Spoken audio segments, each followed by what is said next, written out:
మార్కాపురం జిల్లాకు విదేశీ అతిథులు వచ్చేశారు. యూరప్, ఆఫ్రికా, ఆసియాలోని అతి కొన్ని ప్రాంతాల్లో కనిపించేటువంటి అరుదైన స్పూన్ బెల్ పక్షులు తొరిమెళ్ల గ్రామ చెరువులో దర్శనమిస్తున్నాయి. చెరువులో పక్షులు సందడి చేస్తుండగా వాటిని చూసేందుకు పక్షి ప్రేమికులు తరలి వస్తున్నారు.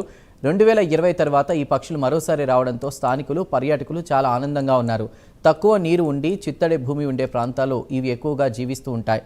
వీటి ముక్కు అచ్చం గరిట లాగా ఉండడం వల్ల కూడా గరిటె ముక్కు పక్షులని కూడా పిలుస్తూ ఉంటారు.